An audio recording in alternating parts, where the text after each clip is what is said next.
నమస్తే. Welcome to Telugu రాజ్యం. ఈరోజు మనతో పాటు ఉన్నారు సీనియర్ జర్నలిస్ట్ భరద్వాజ్ గారు. వారితో మాట్లాడేద్దాం. సార్ నమస్తే. నమస్తే. సార్ ఎట్టకేలకు సోనం వాంగ్‌చుక్ హంగర్ స్ట్రైక్‌ని అయితే భగ్నం చేయగలిగారు పోలీసులు. ఈరోజు ఉదయాన్నే పోలీసులు వచ్చి ఆయన్ని తరలించడం జరిగింది. నిన్న రాత్రి అనుకుంటా. హాస్పిటల్‌కి తరలించారు. బలవంతంగా ఆయనకి ఫీడ్ చేసే ప్రయత్నం జరుగుతోంది. ఫ్లూయిడ్స్ ఇస్తున్నారు. సో గవర్నమెంట్ చాలా అపాథటిక్‌గా ఉంది. ఈ 20 రోజులు కూడా ఎలాంటి చర్చలకి ముందుకు రాలేదు. ఒక్క ప్రతినిధి కూడా పంపించలేదు. అంటే ఈవెన్ బ్రిటిష్ ప్రభుత్వం కూడా కొంత ఇట్లా హంగర్ స్ట్రైక్ దిగిన వ్యక్తులకి నాడు స్వాతంత్ర సమరయోధులు గాంధీ కానీ, భగత్ సింగ్ కానీ ఇట్లా వీళ్ళ వద్దకి కొంత రిప్రజెంటేటివ్స్‌ని పంపించి కన్విన్స్ చేసే ప్రయత్నం చేసింది. కానీ ఈ ప్రభుత్వం చాలా అపాథటిక్‌గా ఉంది. సాటి దేశస్తులైనా కూడా వీళ్ళకి ఏదో దేశ ద్రోహులు అనే ఒక ట్యాగ్ వేసి వీళ్ళతో మాట్లాడాల్సిన పని లేదు. అంటే మోస్ట్ ఇన్హ్యూమన్ పద్ధతిలో ఈ ప్రభుత్వం కొనసాగుతోందని వాదనలు ఉన్నాయి. సో ఈరోజు అభిజిత్ దిప్కే కూడా ఆయన హంగర్ స్ట్రైక్ ప్రారంభించారు. సో నెక్స్ట్ 20వ తారీఖేమో చలో సంసద్ అనే ఒక కార్యక్రమాన్ని పిలిపించారు. సో నెక్స్ట్ టర్న్ ఎలా ఉండబోతుంది? ఈ ఉద్యమం ఇక్కడితో డైల్యూట్ అయ్యే ఛాన్సెస్ ఎక్కువ కనపడుతున్నాయి. డైల్యూట్ అవ్వదండి. ఇష్యూ బలంగా ఉంటే, తీసుకున్నటువంటి ఇష్యూ బలంగా ఉంటే దాన్ని జనంలోకి తీసుకెళ్ళటం అనేది కూడా తేలిక అవుతుంది. జనం సీరియస్గా సఫర్ అయితే దాని మీద రోడ్ల మీదకి వస్తారు. విద్యార్థి లోకం ఒక రకమైనటువంటి మత్తులో ఉంది. మత్తులో ఉండటం అంటే కార్పొరేట్ విద్యా సంస్థలు, అలాగే ఎడ్యుకేషన్ చాలా కాస్ట్లీ అయిపోయి, ఇన్వెస్ట్మెంట్ చాలా హెవీ అయిపోయి, చాలా ఇబ్బందుల్లో ఉన్నటువంటి పరిస్థితి. అంటే ఎటు కదిలితే ఏం జరుగుతుందో అనేటువంటి ఒక భయం ఉంది స్టూడెంట్స్లో. ఇప్పుడు ఈ మూమెంట్తో అటాచ్ అయినట్టుగా ఎక్కడైనా రికార్డ్స్లోకి వెడితే అది ఫర్దర్గా తమ కెరియర్కి ఏమైనా ఇబ్బందికరంగా మారుతుందా అనే భయం నెమ్మదిగా వాళ్ళలోకి ఇంజెక్ట్ చేస్తున్నారు. ఇది నేను కొన్ని ఏరియాల్లో స్పష్టంగా విన్నాను. అంటే మనకి హైదరాబాద్లో అశోక్ నగర్ అనేది ఒక పోటీ పరీక్షల అడ్డా. అది ఆ పోటీ పరీక్షల అడ్డాలో మీరు ఏ టీ స్టాల్ దగ్గరికి వెళ్ళినా కానీ ఈ చర్చ జరుగుతోంది.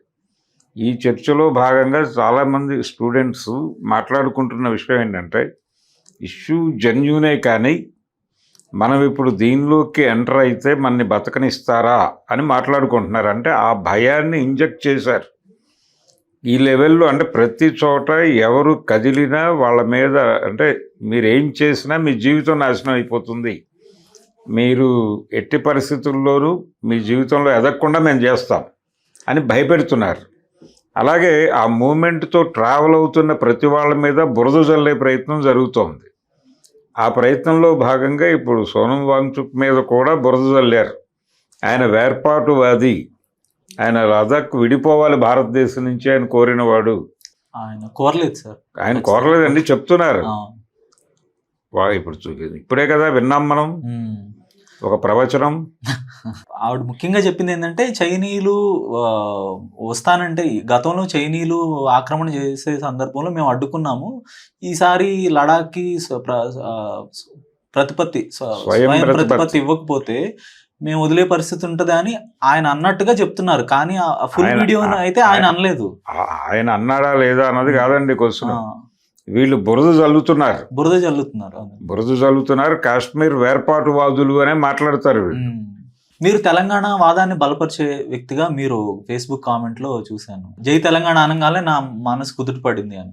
సో అదే తరహాలో తెలంగాణ వాదం పేరుతో జిల్లాలన్నింటినీ ఒక బలవంతంగా కలిపి ఉంచి, అందులో నుంచి ఖమ్మం ప్రజలు మాకు ఈ రాష్ట్రంతో పని లేదు, మాకు ప్రత్యేక రాష్ట్రం అడిగితే ఇలా అడుగుతా పోతే, లేదంటే దక్షిణ తెలంగాణ అనే డిమాండ్ ముందుకు వస్తుందండి.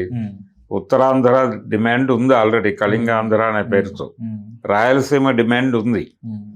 ఆ ప్రాంతాలు మాకు మేము అభివృద్ధి చెందుతాం, మాకెవరితోనూ సంబంధం లేదు అని అనటంలో తప్పు ఉందని నేను అనుకోవడం లేదు. హరిసింగ్ అనేటువంటి రాజు ఉన్నాడు అక్కడ, మీరు అతన్ని దీనిలోకి లాక్కున్నారు, అతనితో యూనియన్లోకి తీసుకున్నారు. కరణ్ సింగ్ని చాలా కాలం మంత్రి పదవుల్లో వేశారు. ఈ చరిత్ర తెలుసు ప్రపంచానికి. జవహర్లాల్ నెహ్రూ వాళ్ళకి ఇచ్చిన వాగ్దానం అదే, మిమ్మల్ని విడిగానే ఉంచుతామని చెప్పారు. ఆయన్ని ప్రధానమంత్రిని చేశారు. ఇన్ని చేసిన తర్వాత మళ్ళీ ఇప్పుడు లాక్కొచ్చి దాన్ని ఇండియాలో భాగమని చెప్పడం, ఆర్టికల్ 370 రద్దు చేయాలని వాళ్ళు అప్పటి నుంచి గోడల మీద రాస్తూనే ఉన్నారు. కాశ్మీర్ చాలా అది చాలా అవసరం, స్ట్రాటజిక్గా ఇండియాకి చాలా అవసరం అని మాట్లాడతారు. ఎందుకు అవసరం? అది విడిగా ఒక దేశంగా ఉండింది, ఉండటం తప్పెలా అవుతుంది? ఇప్పుడు అతని మీద వేర్పాటువాది అని ముద్ర ఎందుకు వేస్తున్నారు వాంగ్చుక్ మీద? అంటే బ్రిటిష్ ఇండియా కాకపోయినప్పటికీ ప్రావిన్స్ బ్రిటిష్ కంట్రోల్లోనే ఉంది కదా సార్.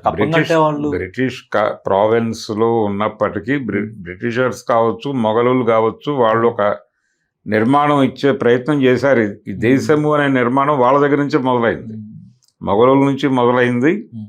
అది బ్రిటిష్ వాళ్ళు కొంత మేరకు చేశారు. ఇప్పుడు దేశం అనే కాన్సెప్టే ఓకే కొంతవరకు తప్పు అనుకున్నప్పుడు మీ దృష్టిలో చైనా కూడా ఒక దేశంగా ఉంది, మీ కమ్యూనిస్టులు చైనా కూడా ఒక దేశంగా ఉంది, రష్యా ఒక దేశంగా ఉంది. రష్యా విడిపోయింది సోవియట్ యూనియన్ నుంచి. సోవియట్ నుంచి విడిపోలేదండి, సోవియట్ రష్యా నుంచి విడిపోవడం కాదు అది. సోవియట్ రష్యాగా అనేక దేశాలు కలిసి ఉన్నాయి. ఆ కలిసి ఉన్న దేశాలు విడిపోయి రష్యాగా ఉంది, మిగిలినవి వెళ్ళిపోయినాయి. అంటే సెకండ్ వరల్డ్ వార్లో హిట్లర్ని ఎదుర్కోవటం కోసం స్టాలిన్ ఏషియన్ కంట్రీస్తో ఒక రక్షణ వలయం ఏర్పాటు చేసుకున్నాడు. ఆ సందర్భంగా ఈ దేశాలన్నీ కలిసినాయి, కలిసి అది ఆసియాలోకి విస్తరించింది. ఈ విస్తరించిన సందర్భంగా వాళ్ళతో అగ్రిమెంట్ చేసుకున్నాడు. ఆ అగ్రిమెంట్ దొరుకుతుంది చదివితే. ఆ అగ్రిమెంట్లో మొదటి వాక్యమే విడిపోయే హక్కును రిజర్వ్ చేసుకుని మనం కలుస్తున్నాము అని. ఏ క్షణం మీరు విడిపోదలుచుకుంటే ఆ క్షణం వెళ్ళిపోవచ్చు వితౌట్ ఎనీ ఇంటిమేషన్ అని రాశారు దానిలో. ఆ వాక్యం ప్రాతిపదికగా కలిశారు ఆ రోజున. అంతే తప్ప నిర్బంధముగా కలపటం అనేది జరగల. నిర్బంధంగా కలిపి ఉంచాలని కూడా ఎప్పుడూ అనుకోలేదు. కాబట్టి ఇప్పటికీ దేనికైనా అదే శిరోధార్యం, ఆ డాక్యుమెంటే. ఎవరైనా సరే, ఏ జాతి అయినా ఎప్పుడైనా విడిపోవాలి అనుకుంటే విడిపోవటం అనే దానికే ప్రాధాన్యత ఇవ్వాలి. అంతే తప్ప కలిపి ఉండటం అనేది వీళ్ళకేదో ఇంటెన్షన్ ఉంది అని అర్థం, సెన్స్ అది. ఇప్పుడు సోనం వాంగ్చుక్ మీద ఎందుకు ముద్ర వేస్తున్నారు? మన దగ్గర వేర్పాటువాది అంటే ఒక బూతు మాట, ఒక బూతు మాటగా ఎస్టాబ్లిష్ చేశారు. అందుకని అతని మీద బురద వేస్తున్నారు వేర్పాటువాది అని. అతను నిజంగానే వేర్పాటువాదం గురించి చేశాడా లేదా అనేది లోతుల్లోకి వెడితే ఆయన ఏమీ చేయలే. కానీ వీళ్ళు మాట్లాడేటప్పుడు అలాగే చెప్తున్నారు. అంటే వీళ్ళు స్వయం ప్రతిపత్తి కోరటము కూడా వేర్పాటువాదమే కావచ్చు. రెండోది, చైనా ఎంటర్ అయినప్పుడో లేకపోతే మరొకళ్ళు ఎంటర్ అయినప్పుడో వీళ్ళు సరిగా మాట్లాడలేదని. ఇప్పుడు ఆయన వేదిక మీదకి వచ్చినటువంటి నాయకుల మీద కూడా అలాంటి విమర్శలు చేశారు. దేవుళ్ళని నమ్మనివాడు, దేవుళ్ళని తిట్టేవాడు నీ వేదిక మీదకి వస్తాడు అని చెప్పారు. బహుశా అది ప్రకాష్ రాజు ఇలాంటి వాళ్ళ గురించి మాట్లాడి ఉండొచ్చు. అదే అదేనండి, ప్రకాష్ రాజు ఈ బ్యాచ్ కూడా వెళ్ళారు. వీళ్ళందరినీ కలిపి ఆయన చెప్పింది కూడా కునాల్ కమ్రా నేతా అంబానీకి దేవతల్ని నమ్మని వాళ్ళు అక్కడికి రాకూడదా? వీళ్ళెవరు చెప్పడానికి? వీళ్ళకేం సంబంధం? అంటే అతను అన్న మాటల్లో కూడా ఎక్కడ నాకేం అభ్యంతరం అనిపించలేదు. ఆయన అన్న మాటలు కాదు నేను మాట్లాడుతోంది. వీళ్ళు బయట కామెంట్లు చేస్తున్న వాళ్ళు, ఈ సంఘ్ పరివారు తర్వాత ఈ బ్యాచ్, వీళ్ళు సోనం వాంగ్చుక్ మీద చేస్తున్న విమర్శల మీద మాట్లాడుతున్నాను నేను. అతన్ని వేర్పాటువాది అని చెప్తున్నారు.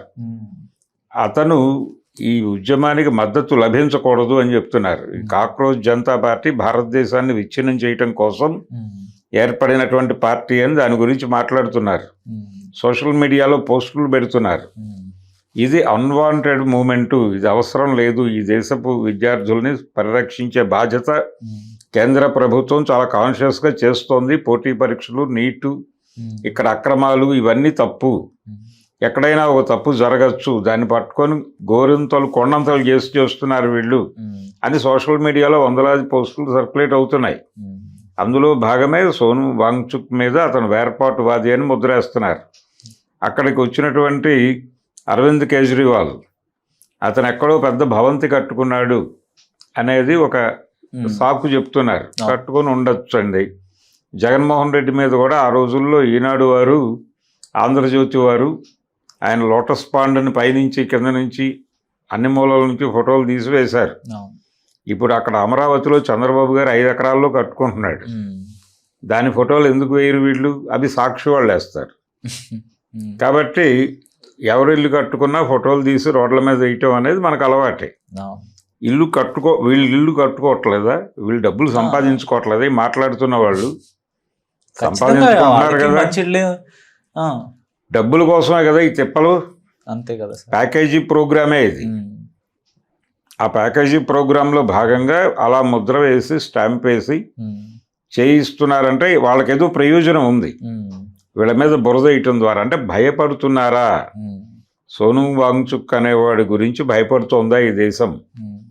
అలాగే అక్కడికి వస్తున్నటువంటి వాళ్ళందరినీ ఎక్కడో చోట వాళ్ళ మీద బురద వేస్తే పారిపోతారు, ఇక్కడికి వస్తే బురద వేస్తారనే భయం కలిగించడం కోసం జాతీయ స్థాయిలో ప్రయత్నం చేస్తున్నారు. వీడు చేసి వాడు దేవుడిని నమ్మడు, వీడు తెల్లారేస్తే అవమానిస్తాడని చెప్తున్నారు. అతను మాట్లాడింది అతను ఏం మాట్లాడారు చెప్తాను సార్. నీతా అంబానీ భర్త కోసం పనిచేస్తూ సీతాదేవి భర్తని పేరును వాడుకుంటున్నారు అనే చెప్పాడు అతను. అందులో నాకేం అతని గురించి కాదండి, చాలా మంది వచ్చారు అక్కడ. ప్రకాష్ రాజ్ అనేవాడు కూడా వెళ్ళాడు కదా. వాళ్ళందరినీ కలిపి నాస్తికత్వం అనే దాన్ని ఒక బ్రాండ్గా మార్చి మాట్లాడే ప్రయత్నం చేస్తున్నారు. అంటే వీళ్ళకి కూడా ఈ దేశంలో ఉండే హక్కు లేదని మాడుతున్నారు వీళ్ళు అనేది నా క్లెయిమ్. మీరు వచ్చిన వాళ్ళందరి మీద బురద వేయటం అంటే అసలు టోటల్గా ఆ ప్రోగ్రామే అన్వాంటెడ్ ప్రోగ్రామ్ అని చెప్పదలుచుకున్నారు వీళ్ళు. చెప్పదలుచుకుని ఇలాంటి వాడికి సింపతి చూపించక్కర్లేదు. అతను ఇప్పుడు వీళ్ళందరూ కూడా అతను చనిపోతే రచ్చ చేయటం కోసం అతన్ని కూర్చోబెట్టారు అని కూడా ఆందోళనకారుల మీద, కాక్రోచ్ జనతా పార్టీ మీద బురదేశారు. బురదేసి సోషల్ మీడియాలో రాస్తున్నారు. మాట్లాడుతాం కాదు, రాయటం కూడా జరుగుతోంది. రాస్తూ పోస్టులు పెడుతున్న వాళ్ళని కూడా చూసారే. త్వరగా చచ్చిపో నువ్వు, సోనం వాంగ్చుక్ ఇష్టం వచ్చినట్టు తిడుతున్నారు ఆయన, తిడుతున్నారు. అలాగే ఆయన గురించి కొంచెం తెలిసినా కూడా ఆ మాటలు రావు. అవి వాంటెడ్గానే మాట్లాడుతున్నారండి వాళ్ళు. వాంటెడ్గానే మాట్లాడుతూ వాళ్ళు ఏమంటారంటే, ఇప్పుడు ఇతన్ని చంపేయటం ద్వారా ప్రభుత్వం చంపేసింది అని చెప్పి ప్రభుత్వాన్ని అస్థిమితపరచటం కోసం వీళ్ళందరూ అతన్ని కూర్చోబెట్టి వెయిట్ చేస్తున్నారు. వీళ్ళ బారి నుంచి అతన్ని కాపాడాల్సిన బాధ్యత ప్రభుత్వం తీసుకోవాలి అనేది కంక్లూజన్. ఈ నేరేటివ్ ఇతనే పనికిమాలిన వాడు అనేది వీళ్ళ ఉద్దేశం. ఇతనే వేర్పాటువాది. ఈ వేర్పాటువాది ఇంకొంతమంది దుర్మార్గుల్ని ఒక చోట చేరటానికి దోహదపడుతున్నాడు. వాళ్ళతో చేతులు కలిపాడు. వాళ్ళతో చేతులు కలిపిన పాపానికి అతన్ని తీసుకొచ్చి ఇక్కడ కూర్చోబెట్టారు. నిరాహార దీక్ష అనే పేరుతో కూర్చోబెట్టారు. అతని ప్రాణంతో చెలగాటాలు ఆడుతున్నారు వీళ్ళు. అతన్ని ప్రొటెక్ట్ చేసి అతని ఇంటికి అతన్ని పంపించేస్తే కనీసం బతుకుతాడు అన్న పద్ధతిలో అసలు కాక్రోచ్ జనతా పార్టీ కానీ, ఈ 4-5 ప్రాంతాల్లో జరిగిన ఆందోళనలు కానీ, రోడ్డు మీదకి వచ్చిన యూత్ కానీ, వీళ్ళెవ్వరినీ కన్సిడరేషన్లోకి తీసుకోకూడదు ఈ దేశం అనే అభిప్రాయాన్ని వీళ్ళు విపరీతంగా సర్క్యులేట్ చేస్తున్నారు యుద్ధ ప్రాతిపదికన. జైపూర్లో అభిజిత్ మీద దాడి జరిగింది. ఆ దాడి కంటే కూడా బీభత్సమైన దాడి ఇప్పుడు జరుగుతోంది. దీన్ని ఎలా ఎదుర్కోవాలి అనేది ఇప్పుడు ఉన్నటువంటి ఛాలెంజ్. కాక్రోచ్ మూమెంట్ ముందు మాత్రమే కాదు, ఈ దేశంలో భారతీయ జనతా పార్టీకి వ్యతిరేకంగా ఎవరు మాట్లాడినా వాళ్ళ ఇంటిగ్రిటీ ఉండదు. వాళ్ళకి 100 అంటగడతారు. అతను స్కామర్ అంటారు, అతనికి లైంగిక సంబంధాలు ఉన్నాయి విశృంఖలంగా అంటారు, నైతికంగా చంపేస్తారు, అతను తాగుబోతు అంటారు, తిరుగుబోతు అంటారు. 100 బురద చల్లటం అనేది ప్రోగ్రాం. ఈ బురద చల్లటం అనే పని మీద చాలామందిని నియోగించారు వాళ్ళు. ఈ నియోగించిన వాళ్ళందరూ డ్యూటీ చేసేస్తారు. కాబట్టి అదే జరుగుతోంది. అంతకుమించి కొత్తగా నేను చూడట్లేదు ఈ విషయం. ఇది ఈ రోజున ప్రాక్టీస్ కాదు. వాళ్ళు కాక్రోచ్ జనతా పార్టీ గురించి మాత్రమే పొట్లా వీళ్ళు. భారతదేశంలో భారతీయ జనతా పార్టీకి వ్యతిరేకంగా కానీ, లేకపోతే ఆర్ఎస్ఎస్కి వ్యతిరేకంగా కానీ, పర్టికులర్గా సంఘ్ పరివార్కి వ్యతిరేకంగా ఎవరైనా మాట్లాడితే వాళ్ళని వీధిలోకి ఇచ్చి వాళ్ళ మీద బురదేయటం అనేది ప్రోగ్రాం. ఆ ప్రోగ్రాంలో వాళ్ళు ఎవరిని వదిలిపెట్టలేదు ఇప్పటిదాకా. జవహర్లాల్ నెహ్రూ దగ్గర నుంచి మొదలు పెడితే సోను వాంగ్చుక్ వరకు ఎవరిని వదిలిపెట్టలేదు. ఎప్పటికప్పుడు వాళ్ళకి డోర్ టు డోర్ క్యాంపెయిన్ చేసే బ్యాచెస్ ఉన్నాయి. ఇంటింటికి ఎవరికీ సుఖం లేదు ఈ దేశంలో. డోర్కి వెళ్ళి తలుపు కొట్టి లేపి కూర్చోబెట్టి బలానా వాడు దొంగ అను, ఇదే అంటూ ఉండు. నువ్వు ఇది అనకపోతే ఏం జరుగుతుందో చూస్తావు నువ్వే, తలుపేసుకో అని వెళ్ళిపోతాడు వాడు. ఇలా ప్రతి స్ట్రీట్కి ఇద్దరిని పెట్టి చెప్పించగల సమర్థత ఉన్నవాళ్ళు వాళ్ళు. హలో, తెలుగు రాజ్యం ఛానల్ చూస్తున్నారా? సామాజిక రాజకీయ జీవన చిత్రణే తెలుగు రాజ్యం. అతిశయోక్తులు అసత్యాలు ఉండవు. రాజకీయ కోణం కాదు, ప్రజా కోణమే కొలబద్ద. తెలుగు రాజ్యం వీక్షణ మీ ఉత్తమ అభిరుచికి నిదర్శనం.